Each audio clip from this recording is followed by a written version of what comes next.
اهلا بيكم في فيديو جديد من قناه تفجير وتدمير. قبل ما نبدا الفيديو حابب اعرفكم ان في عندي قناه تانيه للكوميديا والضحك اسمها قناه فادي عضلات، هتلاقوا اللينك في الديسكربشن. اشترك وفعل زر الاشعارات عشان يجيلك اشعار بكل جديد. ويلا بقى نبدا الفيديو. في الحقيقه يا جماعه عملت الصبح تصويت، عايز اشوف راي الناس في قناه، فدخلت على المنتدى وعملت التصويت دوت. رايكم في قناتي بشكل عام، بس قول رايك انت، ما تتاثرش براي الاخرين.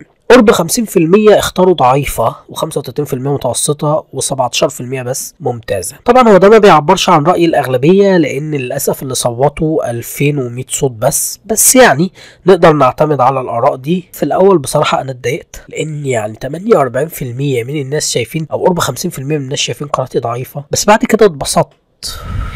اقول لكم ليه؟ انت قرب 50% من الناس شايفه قناتك ضعيفه، ومع ذلك مشتركين لك، ومع ذلك بيتفرجوا على الفيديوهات بتاعتك، ومع ذلك انت بتكسب، ومع ذلك بتجيب مشاهدات، ومع ذلك انتوا متخيلين ده معناه ايه؟ يعني انا كواحد عادي كده فاتح القناه مش موهوب قوي، يعني مش شاطر قوي في الالعاب، ومش موهوب قوي في عمل الفيديوهات، مش موهوب قوي في المونتاج. راي الناس في قناتي ان هي ضعيفه، بس في نفس الوقت يعني حققت نجاح كبير. ما بالك انت بقى لو محترف تعمل ايه؟ انتوا فاهمين قصدي؟ يعني ده بصوا يا جماعه، يعني شوفوا، انا اعتقد الموضوع ده هيدي امل لناس كتير في اليوتيوب. انا عايزكم تشوفوا، انا خلاص داخل على 100,000، ودي اراء الناس في قناتي، دي اراء المشتركين بتوعي في قناتي. وفي ناس كاتبين لي في التعليقات صراحه انت فادي المونتاج بتاعك وحش، بس بنتفرج عليك عشان نضحك. يعني ما هو ده في حد ذاته نجاح. انت ممكن تتفرج عليا رغم انك شايف قناتي ضعيفة، ده في حد ذاته نجاح. انت مش عاجباك قناتي، مش عاجباك فيديوهاتي، بس رغم كده بتتفرج عليا. في ناس تقول لي والله فادي مش شايفينك بتقدم محتوى، بس رغم كده بنتفرج عليك. ما ده في حد ذاته نجاح برضه. كون ان انت بتتفرج عليا لاي سبب، حتى لو انت شايف قناتي مش ناجحه، فده نجاح. مش لازم ان يكون راي الناس في قناتي ان هي ناجحه عشان يبقى انا ناجح فعلا، مش شرط. النجاح بيبان بالمؤشرات،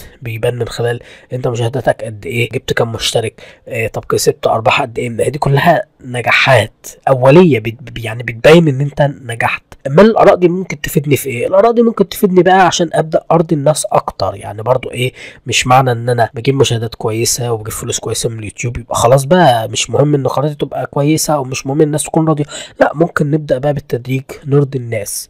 فبصراحه في الاول كنت زعلان من الاراء ديت، لكن بعد كده انا شايف ان مفيش اي مشكله في الاراء دي خالص. وانا شايف ان دي حاجه تحفز ناس كتير جدا في ان هم يبداوا يوتيوب، ان حتى لو انت فعلا قناتك ضعيفه فبرضه ممكن تنجح بالالتزام والاستمراريه، تنجح. بس كده يا جماعه، يعني اتمنى يكون الفيديو بتاع النهارده عجبكم، وبكده الفيديو بتاعنا يكون خلص. لو عجبك الفيديو ما تنساش تعمل لايك وشير عشان تساعدني ان اطور المحتوى بتاعي، عشان القناه بتاعتي تكبر اسرع واسرع. وعشان تقدر تشوف فيديوهاتي الجايه لازم تعمل اشتراك وتفعل زر الاشعارات عشان يوصلك كل جديد.